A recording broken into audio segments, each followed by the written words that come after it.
Bonjour et merci à tous les participants de cette journée de la filière Handirart. Alors, le projet que je vais vous présenter ici, c'est le projet CASPRA, qui est un projet qui s'intéresse aux parents aidants d'un enfant porteur d'une maladie rare. Et ici, je vais vous présenter quelques premiers résultats puisque c'est une recherche qui est toujours en cours. Alors, qu'est-ce qu'on entend déjà peut-être par parents aidants? Bien, ce terme d'aidant, on en entend de plus en plus parler et vous l'entendez beaucoup, notamment pour les personnes âgées dépendantes ou les personnes qui souffrent d'une pathologie telle qu'Alzheimer. On parle de leurs aidants proches, le conjoint, les enfants. Ce sont donc des personnes qui viennent compléter une aide professionnelle et qui viennent en soutien sur un certain nombre d'activités, par exemple l'hygiène corporelle, par exemple, le moment du repas, le moment, de se mettre en pyjama, heu, les courses, les dossiers administratifs et cetera. Et donc, en fait, ce terme, nous, on l'a transposé aussi au rôle des parents d'un enfant porteur d'une maladie rare. Pourquoi? Parce qu'on s'est rendu compte qu'il y avait assez peu de chiffres et de recherches, sur ce que font réellement les parents et qu'on se fondait sur des enquêtes qui interrogent indifféremment, que je sois un parent aidant, un conjoint aidant ou une fille aidante de son parent âgé dépendant. Et le fait d'interroger, heu finalement, tous les aidants de la même manière, eh bien, masquent une partie de ce que font les parents et de la spécificité de ce que font les parents. En effet, heu, quand je suis, parent, de toute façon, je vais faire les courses. De toute façon, je fais un certain nombre de dossiers administratifs et cetera. De toute façon, selon l'âge de l'enfant, je le change, je l'aide pour ses transferts dans la maison et cetera. Et donc on a du mal, du coup, à apprécier la singularité et la diversité de l'aide apportée par les parents. Et c'est ce qu'on souhaite faire à travers ce projet, c'est s'attacher à décrire la nature de l'aide, sa diversité et son intensité. Et puis, dans un second temps, à aller voir quelles peuvent être les répercussions sur la santé et la vie professionnelle des aidants. Alors, c'est un projet qui a bénéficié de 2 financements. Pour sa phase pilote, un financement de la Fondation Maladies Rares et puis pour, le projet dans sa totalité, un financement de la CNSA. Donc, comme je vous le disais, c'est un projet qui, vise une catégorie spécifique d'aidants qui sont, hétérogènes et encore, relativement invisibles. Et pourtant, on en parle un petit peu dans le PNMR3, on en parle un petit peu dans le troisième schéma national handicap rare, et puis on en parle un petit peu aussi dans le plan national d'aide aux aidants, mais sans pour autant avoir un éclairage sur un grand nombre de situations. D'où le fait d'avoir mis en place une recherche pluridisciplinaire et participative. Pluridisciplinaire pourquoi? Parce qu'elle mêle des chercheurs académiques en économie et en sociologie. Participative parce que dans ce consortium, nous avons aussi fait rentrer 2 filières nationales de santé maladies rares, handi-rare et déficience, une équipe relais handicap rare, celle du Nord-Est Antenne Bourgogne-Franche-Comté et 2 associations, l'UNAPI et le réseau ENOR. Elle est aussi participative parce qu'en fait, on a demandé aux parents de participer à cette recherche pour justement, nous ancrer dans le terrain de la vie quotidienne de ces parents. Alors concrètement, qu'est-ce que ça signifie pour nous ce projet de recherche participatif? C'est à la fois confronter nos questions de recherche au vécu des familles, définir nos protocoles de recherche de façon participative avec nos différentes parties prenantes, co-construire les outils, avoir aussi un regard critique sur les résultats, en n'étant pas seulement focalisé sur l'interprétation, dans nos disciplines en tant qu'économistes et que sociologues, mais aussi en la confrontant, au vécu des familles, et aux connaissances, des, filières, nationales de santé, de l'équipe relais handicap rare et des associations. C'est aussi par le biais de la communication que nous essayons d'être participatifs, à la fois pour inclure les participants et puis aussi pour diffuser les résultats. Et puis enfin, nous organisons des événements pour diffuser, les résultats de notre recherche et parler du rôle des parents aidants. Ici, on a un contexte très spécifique. On s'est intéressé effectivement aux parents d'un enfant concerné par une maladie rare et potentiellement un handicap rare et notamment potentiellement aussi avec un trouble du développement intellectuel. Nous avons cherché à mesurer cette aide apportée par les parents aidants, mais aussi à mesurer dans quelle mesure il y avait une galaxie d'aide qui s'organisait autour. C'est-à-dire à la fois une galaxie d'aide informelle avec, l'autre déjà les 2 parents, les frères et sœurs, les grands-parents potentiellement, des amis, des proches et puis on a cherché, comment se positionner cette galaxie d'aide, par rapport à la galaxie d'aide formelle. Enfin, comme je vous l'ai dit, on cherche à estimer quel impact cela a sur la vie professionnelle et la santé des parents aidants.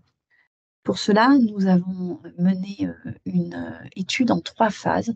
Une première phase avec des entretiens exploratoires qui a eu lieu en 2021. Une deuxième phase avec une enquête par questionnaire que vous avez peut-être vu passer, à laquelle vous avez peut-être d'ailleurs répondu, qui a eu lieu en 2022. Et puis enfin une phase, par entretien d'approfondissement qui s'est terminée récemment et qui a eu lieu en 2023 et qui interrogeait plus particulièrement le parcours professionnel des mères. Alors, qu'est-ce qu'on peut en dire, des premiers résultats de cette étude? Premiers résultats nous montrent que, effectivement, l'aide réalisée par les parents n'est pas complètement superposable et transposable à ce que font d'autres aidants. Et qu'il faut aller faire un découpage plus adapté, en s'intéressant effectivement aux activités de la vie quotidienne, mais en s'intéressant aussi, en les nuançant par rapport à l'âge de l'enfant. En regardant aussi quelles sont les activités que les parents font dans les démarches administratives, l'organisation du quotidien, notamment gérer les absences, gérer les imprévus, rechercher des loisirs et des activités adaptées, faire un certain nombre de trajets. Dans les démarches administratives, dans la surveillance nocturne, dans les activités de stimulation et d'aide médico-éducative, faire des jeux qui visent des compétences spécifiques telles que le langage, la motricité. Et puis enfin, tout ce qui relève de l'organisation et de la gestion du parcours de soins, avec même parfois des soins prodigués par les parents qui doivent être considérés effectivement comme, des activités d'aide. Alors, j'ai récupéré un verbatim d'une maman qui nous dit que coordination, pour elle, c'est le mot-clé. Je me définis comme coordinatrice médicale et de vie, même de mon fils. Et ça, c'est un point important parce que en fait, la coordination, notamment, c'est quelque chose de relativement diffus et donc relativement difficile à capter. Ce qu'on pressent aussi, des premières exploitations de nos matériaux, c'est qu'on a un rôle différencié entre les pères et des mères avec, des mères qui supportent plutôt, les activités d'aide qui se passent en intérieur, par exemple, et des activités d'aide relativement diffuses, heu, telles que, par exemple, faire des dossiers. Ça se passe sur plusieurs jours de faire ça, plusieurs semaines, voire plusieurs mois. Tandis que lorsque les hommes vont être aidants, ils vont plutôt réaliser des activités en extérieur, par exemple, faire un trajet, pour accompagner l'enfant à une séance de kiné, par exemple.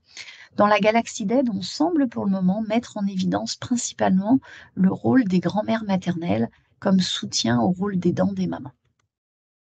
Alors quantifier l'aide, c'est un exercice difficile, parce que bien entendu la frontière est poreuse entre, le rôle de parent et le rôle d'aidant. Parce que certaines activités sont bien circonscrites, effectivement, faire un trajet pour emmener l'enfant à une séance d'orthophonie, c'est bien circonscrit. Mais par contre, passer un petit peu plus de temps à habiller l'enfant parce qu'il présente un handicap qui nécessite qu'on y passe plus de temps, surveiller son enfant pendant que l'on fait autre chose, mais être obligé de le surveiller étant donné, ses troubles du comportement, eh bien, ça, c'est plus difficilement, mesurable, quantifiable. De même que le temps que l'on passe à la coordination, le temps que l'on passe à la gestion, à la prise des rendez-vous, à la gestion des imprévus qui, évoluent, qui ne sont pas stables de semaine en semaine, eh bien tout ça, rajoute de la difficulté pour quantifier l'aide. Néanmoins, nous nous sommes aussi attachés à comprendre le vécu des aidants par rapport à différentes tâches pour mettre en évidence celles qu'ils dévalorisent le plus et parmi elles, nous avons remplir le dossier MDPH, par exemple, ou faire les démarches administratives et la coordination ou encore surveiller constamment ou garder un œil sur son enfant dans la journée. Donc ça, ce sont les 3 activités d'aide qui semblent le plus apporter de difficultés aux parents. Les effets sur la santé, nous commençons à les exploiter, mais ils vont dans le sens effectivement d'un effet sur une charge mentale, qui, est de devoir s'adapter tout le temps et gérer des imprévus, avoir toujours quelque chose en tête pour l'organisation de l'aide, être le référent unique, la personne qui doit tout gérer et organiser. Et donc ça va venir effectivement, impacter, la santé, des aidants. Les effets sur la vie professionnelle, eux, ils ne sont pas binaires. Il ne s'agit pas de dire, c'est: «Je travaille, je ne travaille pas». Non, un certain nombre de parents sont à temps complet, mais ils ont un certain nombre de parents, pardon, sont en emploi, mais ils ont dû faire des aménagements, notamment le temps partiel, mais pas que, prendre des congés ou des arrêts, réduire leur temps de travail, modifier leur organisation, reléguer leur carrière au second plan ou renoncer à des responsabilités supplémentaires et à des promotions et donc évoluer moins vite que prévu.